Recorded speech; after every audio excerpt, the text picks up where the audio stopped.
Welcome to Finding Certainty with your host and U.S. Army veteran, Patrick Lang. Over the next hour, you'll learn from Patrick and his expert guests how to attract more certainty into your business and your life. Now, here is your host, Patrick Lang. Welcome to Finding Certainty. It's our favorite day of the week. We look forward to Friday all week long for a lot of reasons. Many people look forward to the weekend. I look forward to doing this show and having extraordinary guests come join us here on Finding Certainty to talk about this topic that is so important to so many of us. How do we find, create, develop, and share certainty in our lives and in the lives of others? Well, today we have a special guest, Mr. Dan Shaw. He's city councilman here in Henderson, Nevada, where we're headquartered. So you're not only the first politician I've ever had, Dan, but you're the first Henderson representative that I've had here in our hometown to talk a little bit about this topic and a little bit about our stomping grounds, let's say. So welcome to Finding Certainty. We appreciate you having you on the show. Thank you very much. It's a pleasure to be here, and you should have more Henderson guests. There's a lot of interesting people who live in Henderson. Yes, it is. I have had other business owners from Henderson, but I'm looking forward to having a city official here to talk a little bit about our, where we're located, where we started the company here in Nevada, and actually started Certainty Management, my firm in San Diego, where we live. But then we decided to get out of California, get out of the gulag, as my partner calls it, and move here to Nevada. And we chose Henderson. I'm glad we did. And we're grateful to be here, but excited to talk to you a little bit today about your story and your campaign. I know you're running for re-election right now. We're running for re-election. Henderson is a great place to live. I will say that I had a discussion just the other day about someone who moved here from California, and they were complaining about the traffic. And I said to them, "You guys are the problem. If Californians wouldn't keep moving here, we wouldn't have traffic problems." But we love the Californians. They provide great richness and variety to us in our community, and they provide a lot of input as to what they want in the city. So absolutely. Well, they say Nevada follows California in a lot of different ways. I don't consider myself, just to be clear, a Californian. I was only there for 3 years. I'm from Utah originally. I spent 6 years in Alaska, 12 years in Portland, Oregon. A couple years in Italy. I did a mission for my church, and I even lived in New Zealand as a child. So I've kind of been all over. I joke that I live in vacation locations, right? Right. Where everybody else is going. I've actually gotten a chance to put some roots down there for a little bit. But we've been here in Henderson now for about 3 years, and really enjoying it. Great. We're glad you're here. So a lot of things going on in Henderson. When you talk about things like how it started and what the community is about, Henderson has a very rich heritage and history. It became a city in 1953, so it's relatively new as a city. Was originally founded for the workers, not the foremen or not the executives, but for the workers who built the dam. Who built Hoover. Is that right? I did not know that. And so even to this day, if you drive down Lake Mead, there are large concrete slabs where they put up walled tents and put cots inside those tents for the workers who built the dam. And they would soak gunny sacks in water and put it over the openings to try to act like a swamp cooler when it was 120 degrees, and they were living inside of a tent. So a rich history. Many of the homes that are downtown were built for the workers, and they did not have concrete foundations. They were temporary homes. And so to this day, they are still there with wood foundations. So that's really interesting. So there's a lot of things. And then once the dam was built and the war effort started, they discovered magnesium at the old magnesium mines called the Three Kids Mine. And they built a magnesium munitions plant because magnesium was used in aircraft and in munitions, still operating today. And that war effort, one of the interesting things that people don't know is that it had almost twice as many workers at building that munitions plant that built the dam. It was double the amount of money and took them half as long as building Hoover Dam.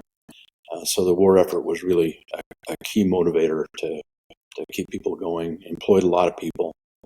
That's really interesting. Following the war, many of those plants closed down, and the state of Nevada bought that whole area for $1 and then turned it over and brought in new industrial uses there to support the city and support the state. So a little bit of history. So. It happens every now and then that I meet with people, and I work with customers all over the country. I have associates from coast to coast, but people who haven't heard of Henderson or don't know where it is, but that's becoming less and less rare. Most people, it seems, are familiar with Henderson. They've come here to Vegas. They oftentimes stay here or come here for different events, and so much always happening and going on in Henderson. But I like the fact that it feels like you're in a neighborhood, just a really great community, and you almost forget where the strip is unless you have a view of it. And yet I can be at the Las Vegas airport in 10 minutes, right? So it's kind of the best of both worlds. We can be down on the strip, go to a show or dinner or something in 15, 20 minutes at the most, even with parking. And it's unique from that standpoint, because you do forget you kind of forget it's there unless you're going down for an event or a show or something, right? A couple of interesting things. We made a conscious decision many, many years ago that we were going to be a family-oriented community. And we're currently the second largest city in Nevada. And so when I started... Even bigger than Reno. We are, yes. Okay.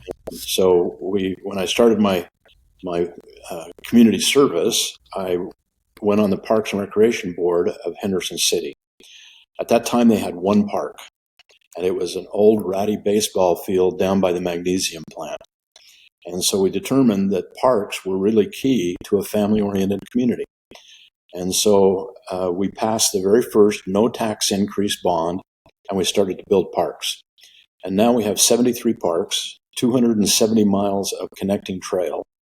And our Parks and Recreation Department has been awarded the Gold Medal Award by the United States of America for the best Parks and Recreation program in America twice.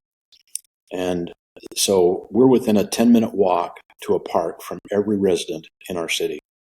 And that creates really good family activities and a lot of things that we can do. So that's a key part for us. Well, it's definitely a draw to families. I hear a lot of young families and families with kids talking about that exact fact. I mean, they talk about, whether it's at church or people that I know that are moving here, they talk about why they're choosing Henderson. And that is actually in the top 5 topics that you hear them talk about. How many parks there are, how many trees there are, how it feels like a neighborhood, not just an extension of downtown Las Vegas, right? It's just another interesting thing we did when you talk about trees. Every tree that is on city property is registered and has a computer identity in our city. So we know exactly... A computer identity? Yes. So we know exactly how much fertilizer we put on them, when they were pruned. We know everything about our trees, and that's how we keep them healthy. And so it's really... That's incredible. Technology is taking over in a lot of areas. So I'm learning all kinds of things about my own hometown here. So let me go back if I can. I always start out the show sharing a couple of reasons why I've invited this specific guest.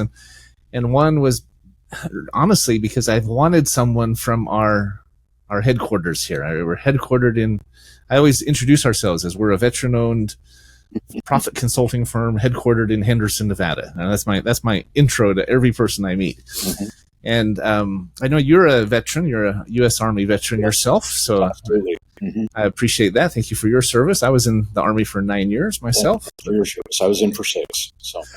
So, but I always start out, that's the first reason. I wanted someone to come from Henderson. And so when I was introduced to you by Mark Verville, who's our mutual friend, right, I thought, wow, here's the guy. Secondly, though, I have wanted to have a politician, not necessarily talk about your your platform or, one party or the other, as much as I want to talk about politics in general and how I think there's ways we can do it better. There's ways we can collaborate. I always say this, and it's a very common statement of mine, that we have a lot more in common than we have that's different. Correct. Right? We all care about safety in our schools and clean drinking water and low inflation and opportunity and, no potholes in the road, right? There's so many things that we agree on. Mm-hmm. And so I'd like to, a little bit later in the conversation, talk a little bit how we can focus on those and work together to get stuff done, So, but before we go there, let's go back.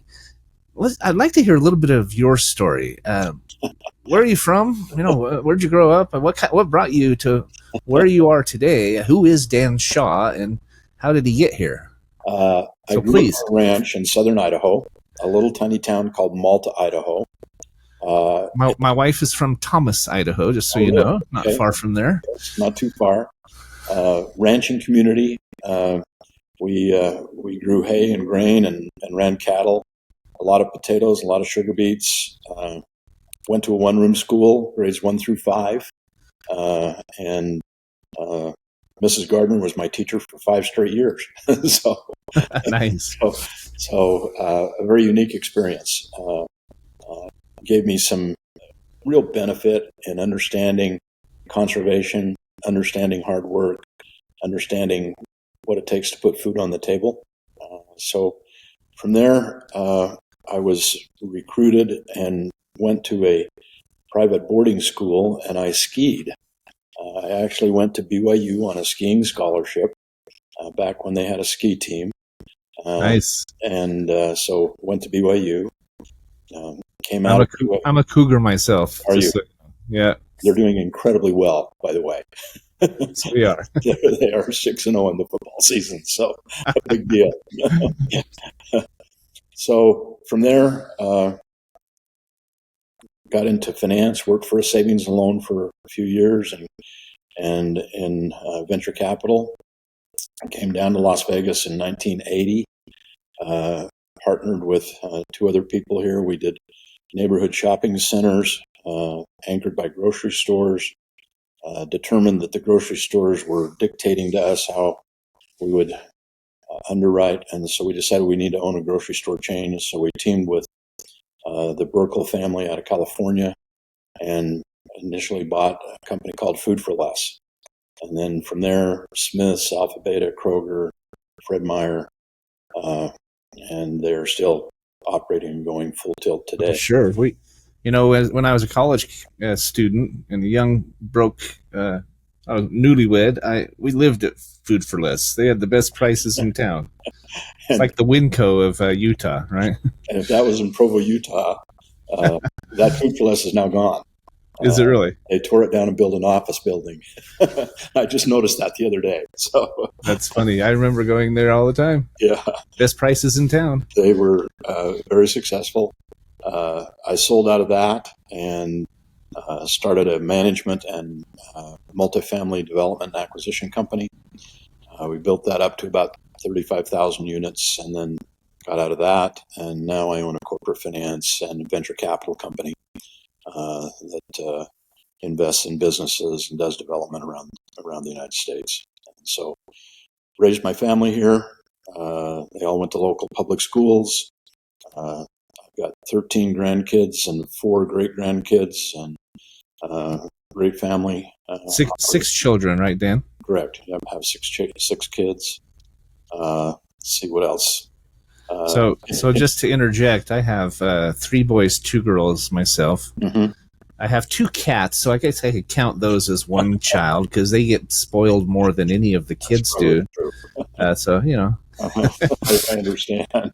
So. I grew up with dogs. I always thought cats were a waste of space. They're antisocial and they're arrogant, right. But my wife is a cat person. She loves cats. So I got her 2 kittens for her birthday. This is 13 years ago. They're getting old now, but they're the best pets. They're easy. You don't have to walk them every day.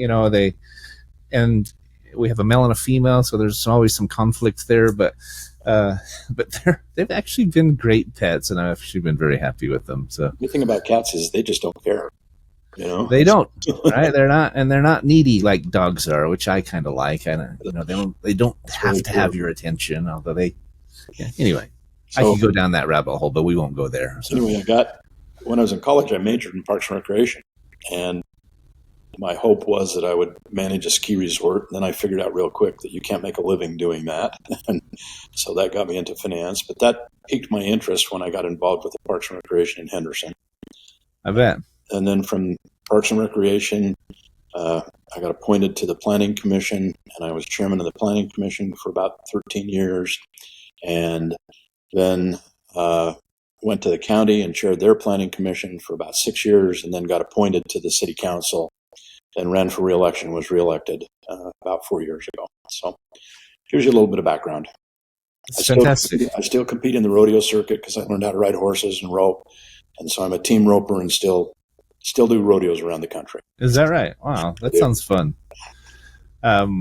So just for all the novices out there, can you, in a nutshell, explain what is a city councilman? What do they do? You're with Ward 3, right? Here in Henderson. Ward 2, excuse me. Ward 2. The city is divided into 4 wards or locations. Okay. And each councilman is elected from that specific ward. The mayor is elected at large, so there are 4 councilmen and 1 mayor. The council acts very similar to a board of directors of a corporation. We ratify policies, we instigate change, we instigate code changes. The city council and mayor hire 3 people. They hire the city manager, the city attorney, and the city clerk.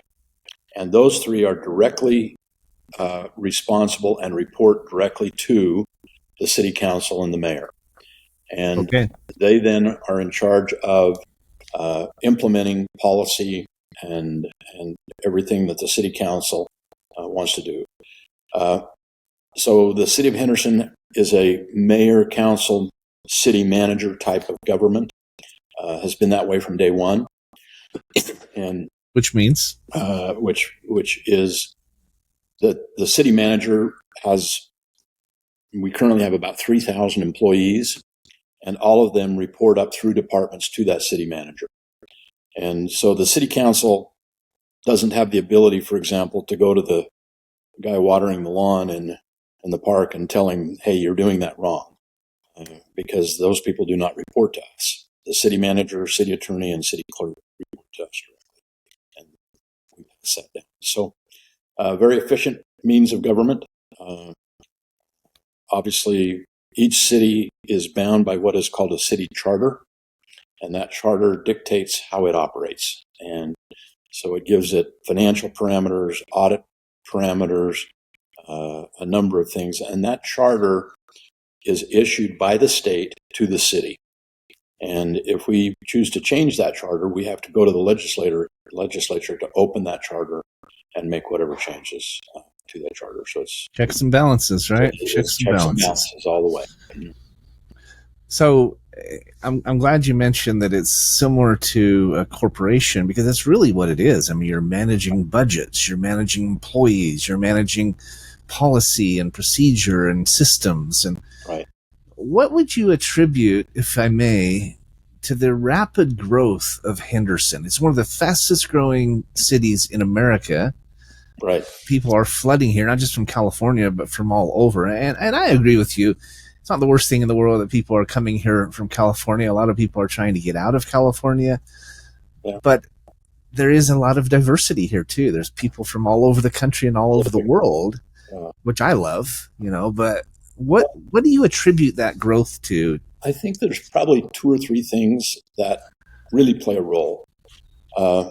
Obviously, the tax structure of Nevada, and specifically of Henderson, are really key.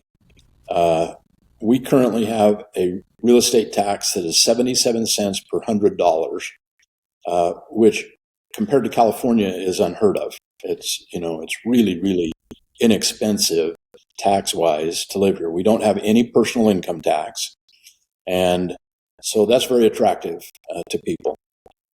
It's a great place to retire. The weather is nice. There's a lot of entertainment. It's a transportation hub. You can get any place in the world from the airport. And there's just, a lot of pluses that go along with that. The other thing, even though we're working hard on this, but, affordability of a home as compared to California is night and day.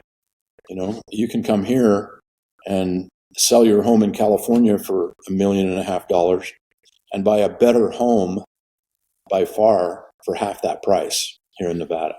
So there's a number of things that are attractive that I think is why people are coming here.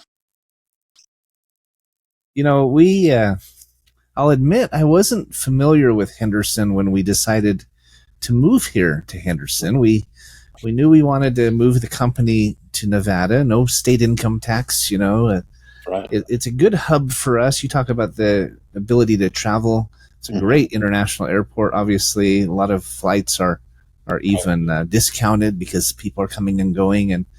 But my family's up in Utah. My wife has family in Phoenix. We like San Diego, and this just put us right in the middle. Right. And admittedly, we looked in Summerlin because it's growing a lot as well. It's a popular place, but in Summerlin, with the red rocks there and just the way it's set up, it feels like the desert. Mm-hmm. Henderson feels more like Springville, Utah or somewhere. I mean, there's trees everywhere. You talk about the parks and so forth. Yes. The mountains right behind it. You're just a few minutes from Boulder, a few minutes from the airport. It felt like, I'm surprised anyone moves to Summerlin if they come visit Henderson, That's kind of you. We feel the same way, of course. So yeah, we kind of set the tone that it's a very family-oriented community. We're the second safest city in America.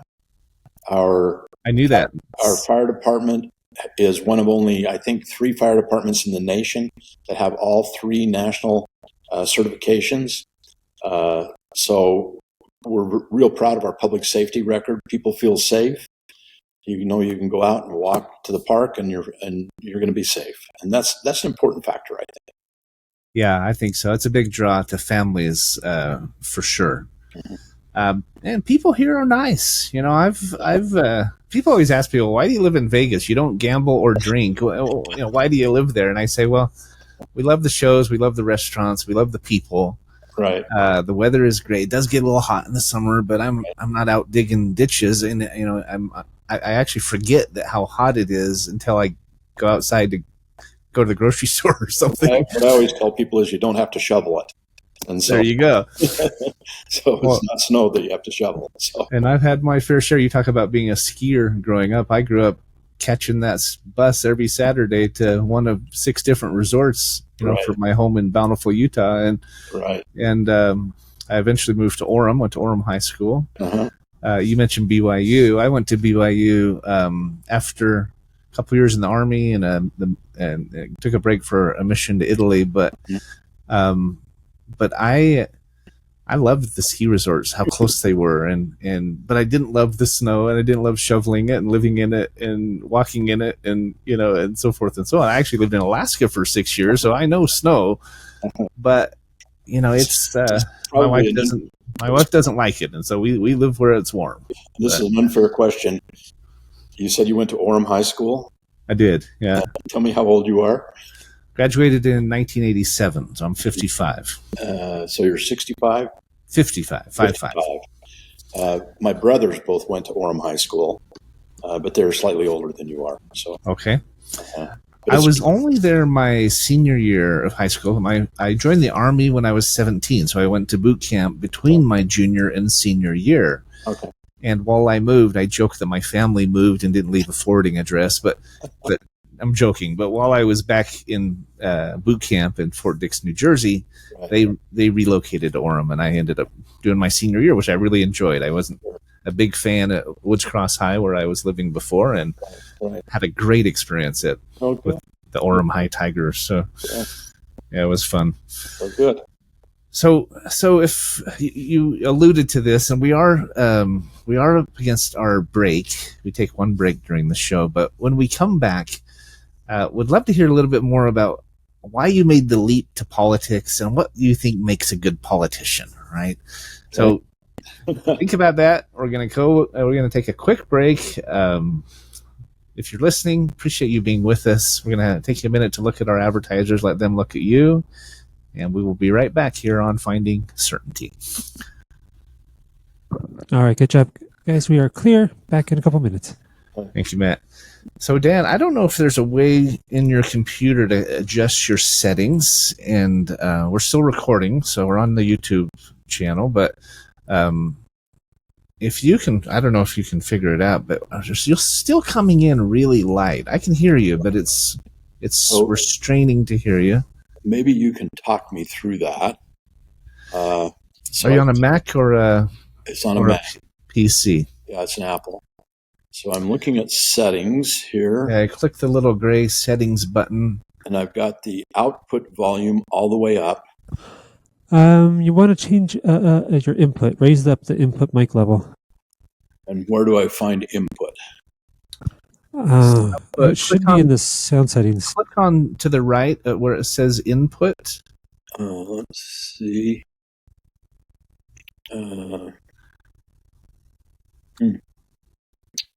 I do not see input in my You clicked on sound.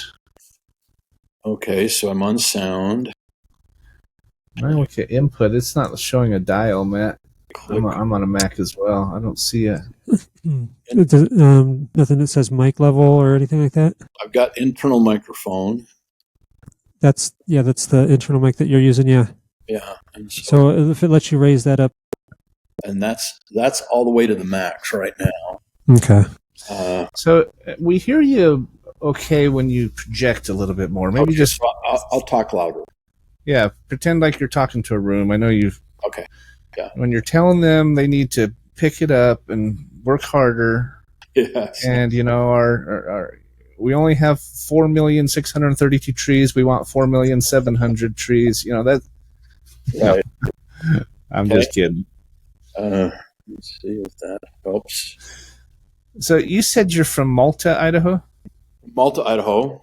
And I was there till I was about 14 or 15. And then the actual private school was an experimental boarding school that BYU ran. And really? Oh. They shipped me to Provo, Utah. And I went to the experimental high school that they recruited from. And I skied for the Junior Olympic ski team out of there. Really? Interesting. So the library that is now the library on University Avenue.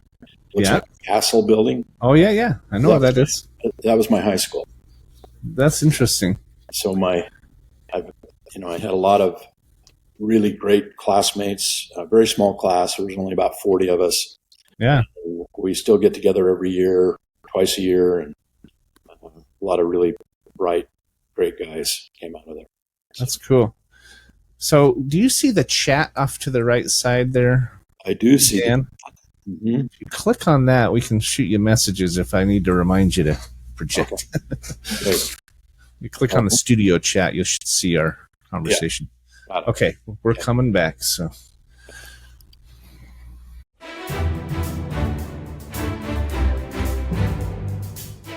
You're listening to Finding Certainty with Patrick Lang. Have a question for Patrick or his guests? Join us on the show at 866-472-5790. That's 866-472-5790. Now, back to the show with Patrick. welcome back to Finding Certainty. If you've joined us for the first time today, we're glad you found us. We find that most folks listen once and then they come back and keep listening over and over. If you're a recurring listener or fan, we appreciate your patronage.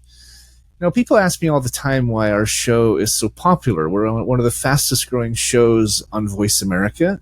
It's broadcast all over the world and syndicated on Pandora, Spotify, iHeartRadio, Apple, Google, the list goes on, right? I believe it's because this topic of certainty is a hot topic, right? We actually Googled it once, and there were thousands and thousands of hits in media just within 24 hours. Well, we also Googled the word uncertainty, and there were tens of thousands of hits, literally in a 24-hour period, just on media across the nation within just one single day. That says a lot about how people are feeling out there, right? They're worried about the future. They're nervous about inflation and maybe the immigration, the border, et cetera, et cetera. There's a lot of concerns out there that politicians like Mr. Dan Shaw, who's with us today, are trying to address and trying to help alleviate. So I asked this question before the break, Dan, and I love your personal opinion. This isn't necessarily focused on you as much as just politics in general. What do you think people are looking for in a politician, in a leader, community and civil servants? What is it that they want? Maybe it's an obvious question, but I'd love to have your perspective on it. I would say I'm probably not your typical politician. I serve on the Regional Transportation Commission here, and I had a discussion with our director just a few days ago, and it was very similar to what we're talking about here. What should politicians be doing? And my comment was that most politicians have a genetic defect, and that is that they were born without a backbone. And so without a backbone, politicians need a backbone. They need to stand up and say, look, this is what's right, this is what's wrong, and we need to move in that direction. And one of the challenges that politicians have, Henderson, for example, has term limits. And so you can only serve for a certain amount of time, which I think is really beneficial. I think so too. Because it's really important. It gives you the opportunity then to make a decision for the right reason. Because you're probably not going to continue to run because you're termed out. So I think that's important. I think that right now, just right along your lines, uncertainty in the political arena it causes anxiety. It causes all kinds of problems. People want that certainty. They want to know they're going to be safe. They want to know their kids can go to school and get a good education. They want to know that there's not going to be an economic disaster in their city. And so that certainty is really, really important for politicians to grasp and understand. And that's a challenge. A lot of them don't believe that there is uncertainty, and there is. 100%. If you don't believe that, you're a little clueless, in my opinion. I agree. So we look to do that. The city of Henderson just won last week what is called the Malcolm Baldrige Award. That award is awarded by the President of the United States. The criteria is incredibly difficult to even apply. We have been working on it for 12 years. We're now one of only 4 other cities in the entire United States that has ever won this award. And this award is given for certainty. You become a data-based operation. So you can say, we're sending out a survey to our people, we're going to find out what they want, and then we're going to develop a plan and move in that direction. So it's really a way of managing and having quality management and providing what the citizens really need. And you hit on a really important point, Dan, because I believe, in addition to having a backbone, right, in addition to having vision and making sure you're staying up with technology and those types of things, you talk about the Malcolm this award, Malcolm Baldrige. In addition to that, I think one of the most important things that politicians can do is to listen to their people. You said we put out a survey. We want to know how our citizens, our constituents feel about this topic because we represent them, right? That's exactly right. And we need to be following their wishes. So too many politicians forget that. and the challenge is that we've got 350,000 people that we answer to. And there are occasions where 10 of them become very vocal. And so you have to keep in mind that you're representing everyone. And we need to move that city forward on that basis and gather data that says this is what we're doing right, this is what we're doing wrong, and this is what our citizens want, and move in that direction. Well, actually a great segue to my question of before, or this topic of unity and working together, and the fact that we do have, I believe, so much more in common than we have differences. Unfortunately, we're very vocal about that 5% that we differ on. Mm-hmm. Right? We hear gun control, immigration, and abortion, and those are on the top of everybody's thoughts and on the talking heads on the media. But is that really the three most important things to us? Right? They're vocal, they're emotional. I'm not saying they're not important, but are they really the 95% that people seem to be applying to them?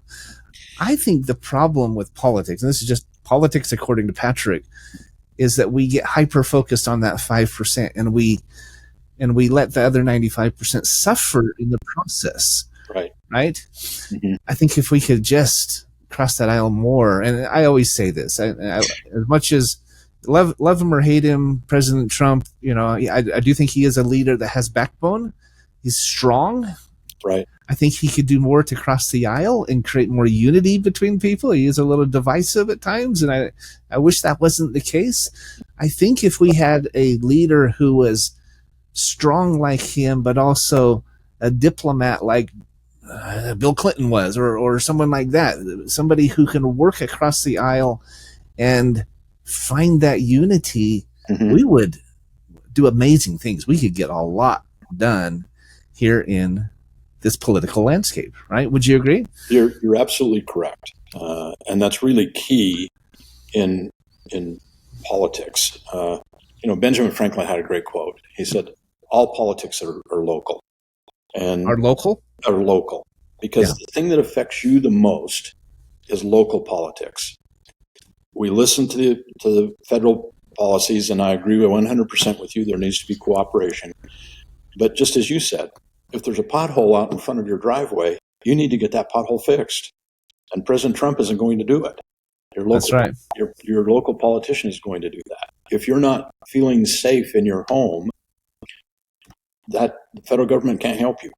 That's right. That is a local issue. So we need to really have our act together on that cooperation level, not be divisive on a local level, and hopefully that bleeds up to the state and then bleeds up to the federal government.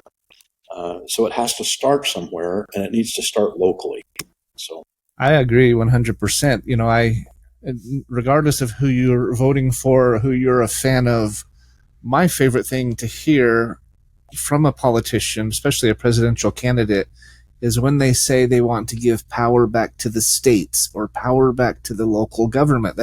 They want to have the local government or the states have more control and more say in whatever the case might be, because to your point, that's where we live. That's who we are, right? That's what we really do care about. We care about our kids' safety in school as much as we're concerned about school safety across the country. It's less impactful and less important to us as our own kids' elementary or junior high. That's exactly right.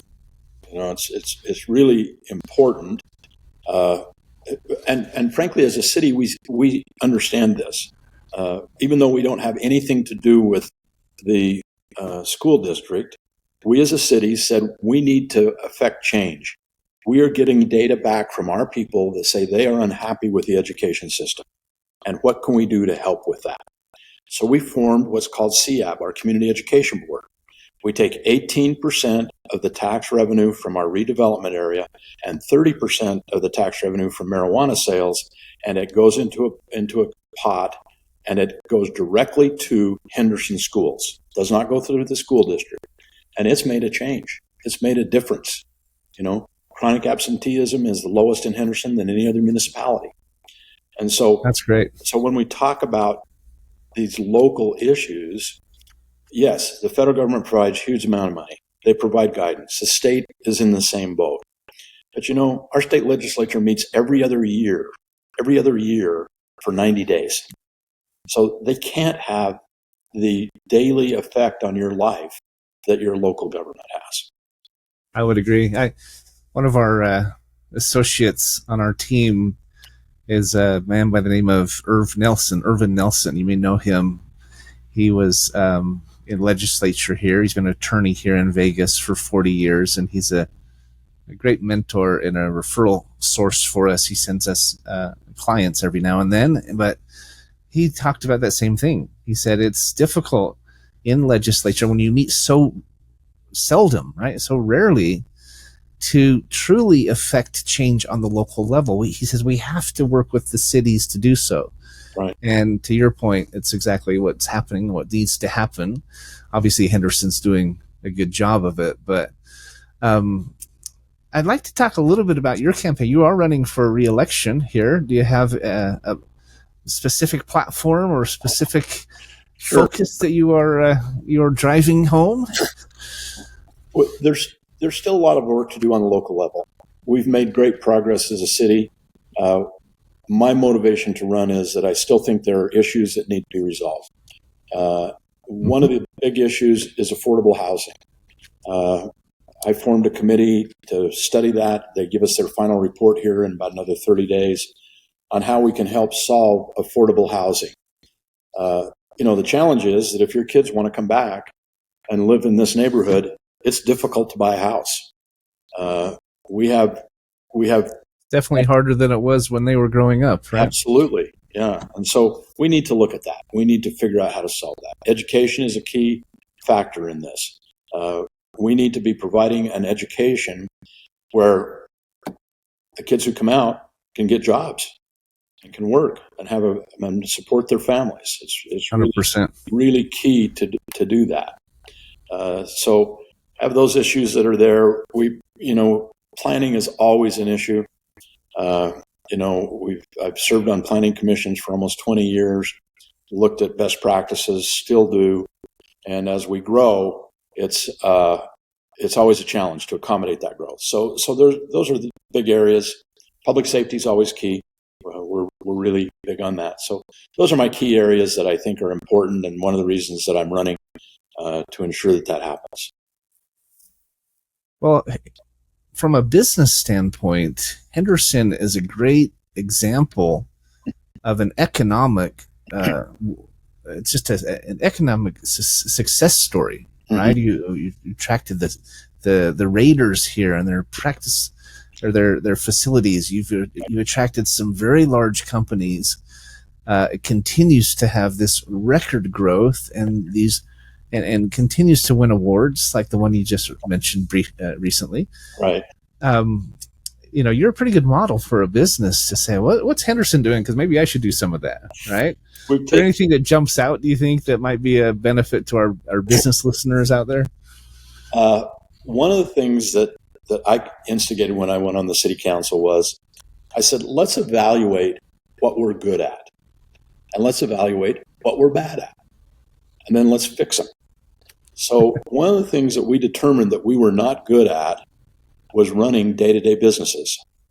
And so we said, let's form public-private partnerships where those businesses have the expertise, and we will partner with them to provide the services that our people need. So, for example, the Golden Knights, they're great. They understand how to run an ice rink. They understand how to run venues. So we have partnered with them now twice. We have 2 sheets of ice downtown, and we have the Lee Family Forum. And where the Lee Family Forum was at, used to be a public venue that the city ran that had a canvas roof on it. It blew off 4 or 5 times. We couldn't get insurance, and it was losing $2 million a year. We partner with the Golden Knights. We build a new facility that is enclosed, that provides all kinds of activity, and it makes $2 million a year for the city. So a $4 million swing. Right. So we look at what that's a pretty good partnership there, Dan. A great partnership. And frankly, we encourage small business. We say, let us help you with what we're good at, and then you partner with people to help you.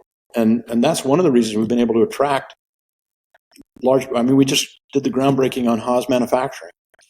They're going to have 1,400 jobs that are great paying jobs. They build robots that build machines. They're moving from California, their whole operation here. That's great. Those are great businesses. And we're happy to partner with them because they know what they're doing. So I think absolutely. As we have built our company. We built most of it through the pandemic. We started in 2019, and it was a hard grind. Right. And you're constantly reassessing and reevaluating, and kind of like a GPS, recalculating and making adjustments. You have to, whether you're a city, a business, or even just a family, a couple, right? You have to be constantly assessing and improving. Right. As you look back over your career, what's a lesson that you've learned? We are approaching the end of the show here, but I'd love to hear a lesson that you feel like you've learned in your life or your career that you could share with our listening audience, people maybe who are considering voting for you. What would that lesson be? I have an advantage and a disadvantage over you. One is I'm a lot older. That's an advantage and a disadvantage. I think that as you get a little bit older, you gain wisdom. And that wisdom and that common sense goes a long way in the political arena. So in my early days, I worked construction a little bit, and a great friend and mentor said, carry a measuring tape with you, measure twice and only cut once. And so good rule of thumb. I think we have to be data-driven on the decisions we make. We have to take our time. We have to evaluate it very carefully, and we need to make wise, common sense decisions.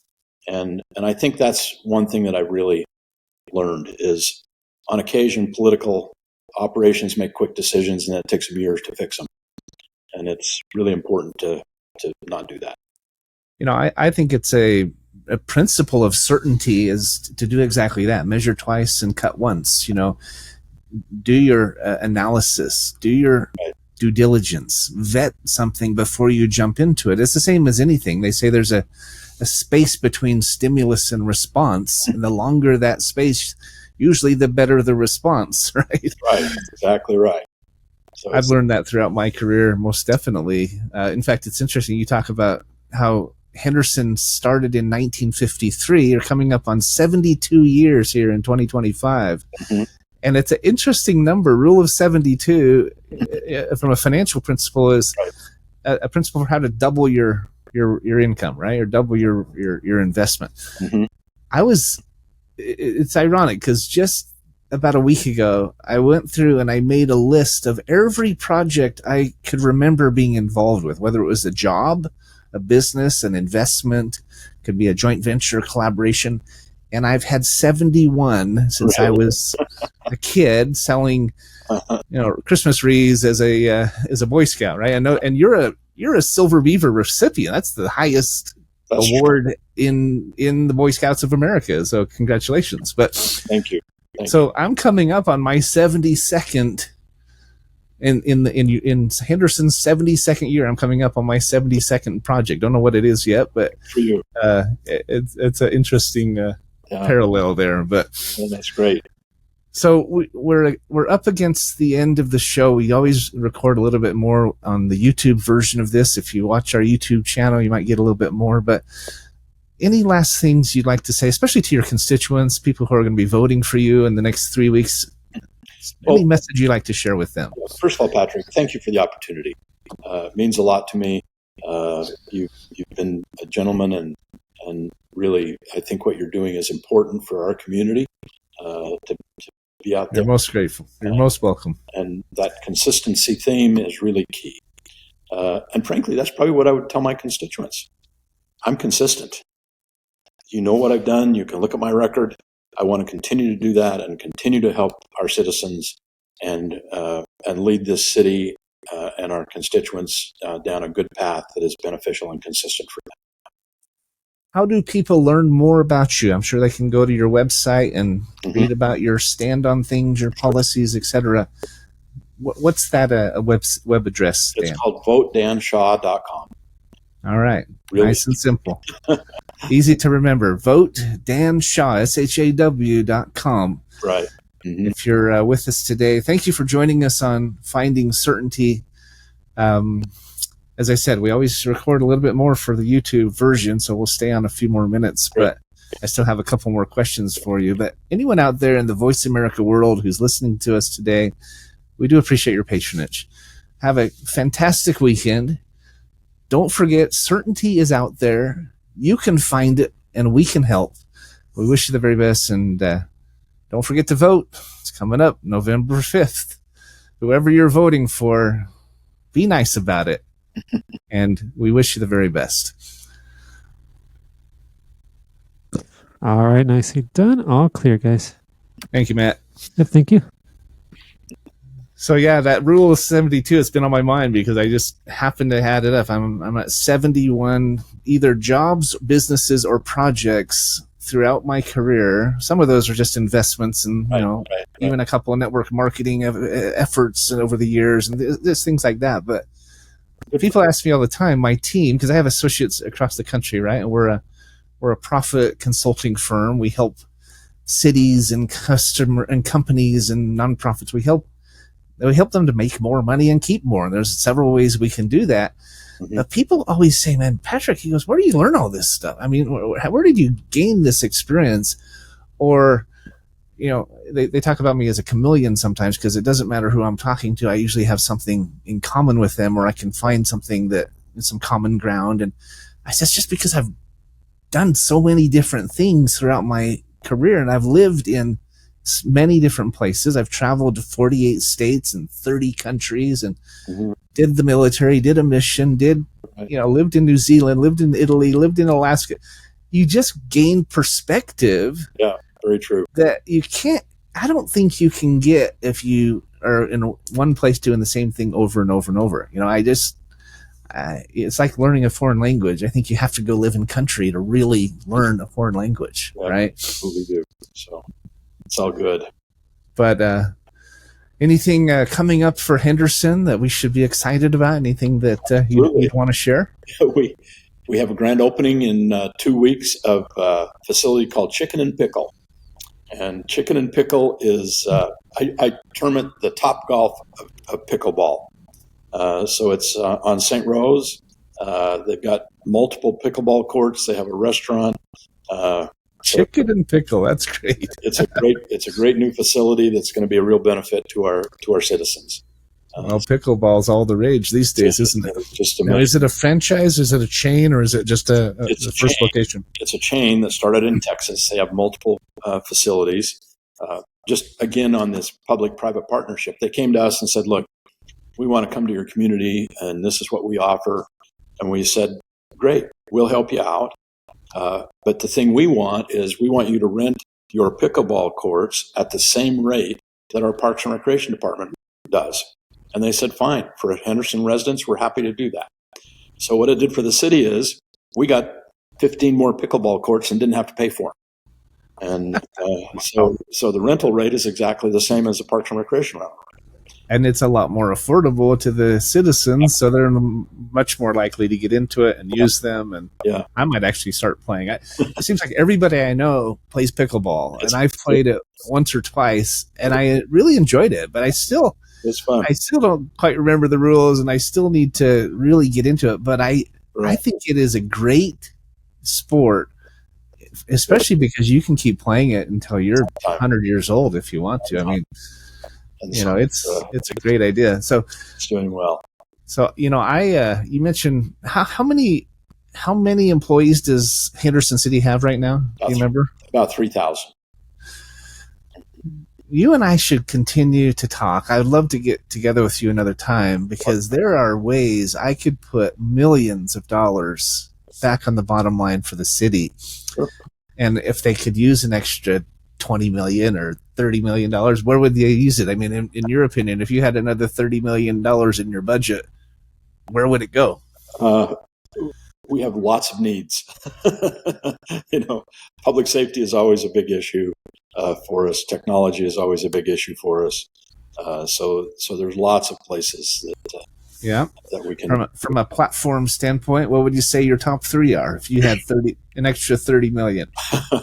And I'm just picking that number, but I know with 3,000 employees alone, I could probably put $15 million on your bottom line. Starting in about 2 months. Yeah, we'd be happy to talk. I mean, public safety. Would you hire more policemen? Would you? One of the challenges that we have constantly is that running a city requires very large amounts of capital. We have a reoccurring income stream that comes in every month from taxes and sales taxes and fees and all that kind of stuff. But then you say, oh gosh, you know what? We're growing, and so we need a new fire station. And that fire station is going to cost you $15, $20 million. And that typically is not generated out of the cash flow that occurs on a monthly basis. So you have to go to the bond department and basically borrow money in order to do that. Right. And that money has to be paid back. So if we have excess cash, we would throw it in the general fund, which helps support police and fire. It helps support parks and recreation. Technology is a real key factor for cities, and they need to embrace that. An example, in the old days, the city used to have to hire meter readers, and they'd go around to all the water meters, and they would walk up and down the road, they'd take the lid off, they'd look at the meter and how many gallons you'd used, and that's how you were billed for your water. Technology is such now that we no longer have meter readers. It's all generated digitally and transmitted back to City Hall. And so as we embrace that technology, we don't do away with jobs. We retrain them and put them in other areas. But we need that technology to keep up so that our overhead doesn't continue to go. So excess cash would help with all of those things. So I'd love to sit down with you and chat and talk. Well, and it can help fix that pothole that's in front of your house, right? Right. It's like the conversation of AI these days, right? Some are pro, some are for, some are against, some are afraid, but it's the future. We have to embrace it if we want to keep up. And things like, I love your statement that it's not to replace that person, it's to retrain them, put them into an area where we do need a real human touch. We do need a person, not just a machine or a software, but the whole conversational AI, where one of the services we provide our clients, for example, is the ability to have 24/7, 365 conversational AI customer support and sales. Somebody who can answer the phone in a perfect accent 24/7. They never get tired. They never take a break. They never want to go on vacation, and they never want to raise. Right? That and the AI these days is so advanced. You can have a conversation with it, and you can't tell you're not talking to a real person. It's kind of mind-boggling, right? Where the technology is headed, but we actually have a business that when we hire someone for the first 2 days, they sit in front of a computer and read a menu. And that menu are responses to the 200 most often asked questions. So a phone call comes in and AI answers it in the voice of that individual. If they get a question they can't answer, the voice says, hold on, let me talk to my supervisor. The real person comes on and they cannot tell the difference in the voice. So, wow, that's pretty impressive. And those are the kinds of things that the city needs to do. I mean, you know how many times we get called with a question on my water bill, and they're standard answers. Yeah, those are all standard answers, and so it would just save us a lot of time and money. It can, and what's interesting about AI is that it can learn everything, every answer to every question, and have it at its fingertips and do it in minutes. It doesn't take some years to learn the job and so forth and so on. But I always say we're not replacing jobs. We're retraining and realigning resources, getting people into jobs that maybe are more empowering or more engaging. They're not just doing mundane, repetitive things that oftentimes lead to burnout and turnover, right? Makes our employees much more efficient. For example, we installed in all of our police cars an AI software that automatically reads the license plate of the car that the policeman's following. And so in the old days, he would have to look away from where he was driving and type that license plate into a computer on his dash. Now it automatically reads it and pops up in a heads-up display on his windshield. And so is that right? And so he knows who owns the car, there's any outstanding warrants, knows everything about it, and it's all done by AI. And it red flags if there's an issue, and he doesn't have to take his eye off the road if there isn't. No, it doesn't. So that's amazing. It's pretty interesting. So, well, anything that you would that you would leave in closing to the listening audience? Anything we missed that you'd love to? Well, this has been fun. I appreciate it a lot. So, love to get with you. Just shoot me an email when you're available, and we'll sit down and have some lunch or talk and see what we can do. And absolutely, and let's get together again, maybe November, December, and talk about you winning. All right? Yeah, absolutely. Appreciate that. We'll talk about the plans for the next year. I really appreciate your time. Thank you. And best of luck in the election. And we'll be rooting for you. And I hope it turns out the way you hope it turns out. Do you think you have a good chance? Yeah. I think we're doing really well. So all right, good. So fantastic. Well, thank you, Patrick. Thank you for your time, and best of luck. And we'll talk to you soon. Okay. Bye. Thanks, Dan. Well, that was my first politician. I think he did a pretty good job.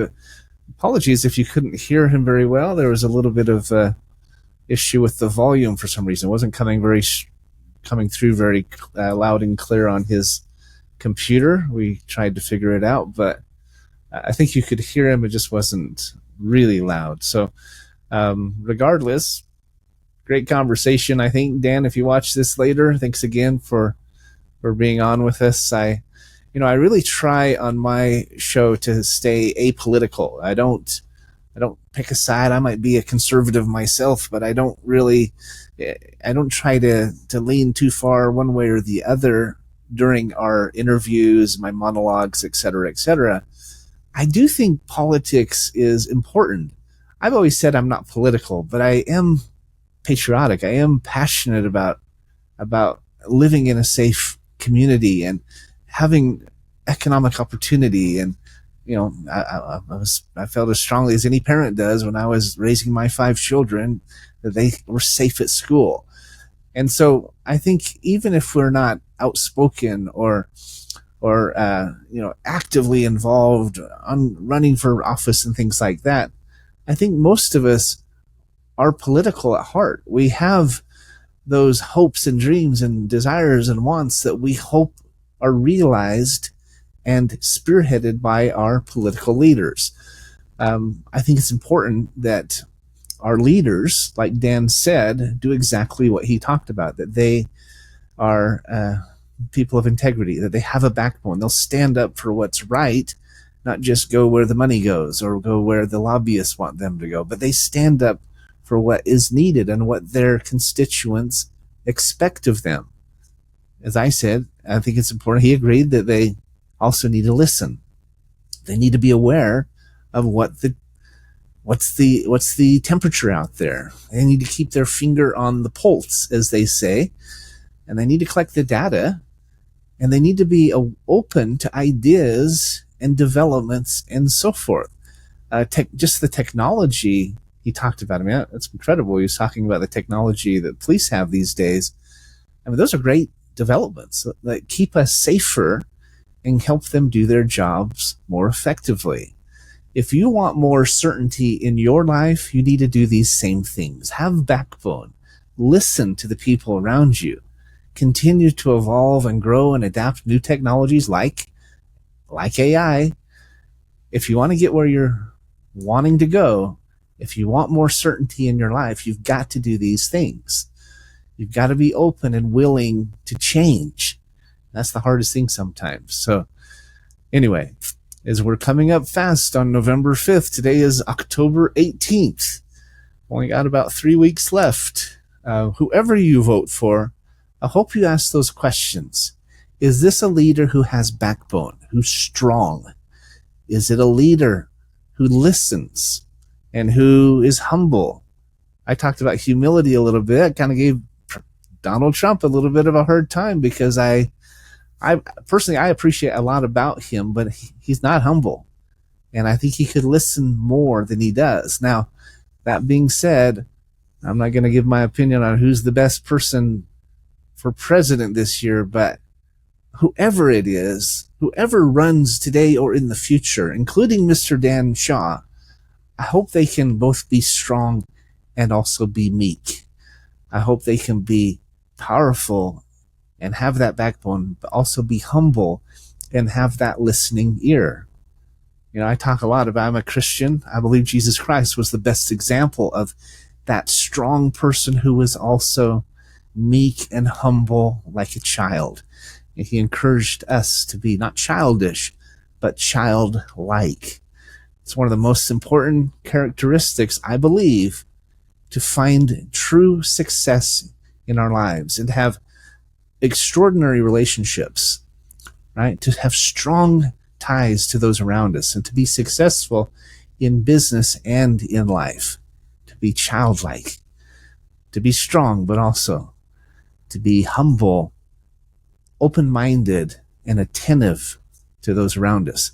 That's the perfect blend and perfect combination in my opinion. I believe Dan Shaw is a great example of that. So hope you'll vote for him. He's going to have my vote.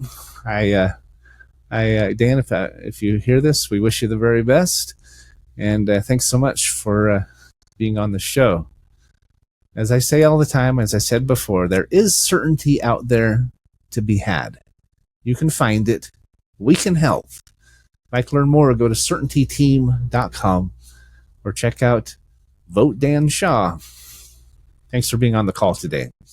I wish you the very best.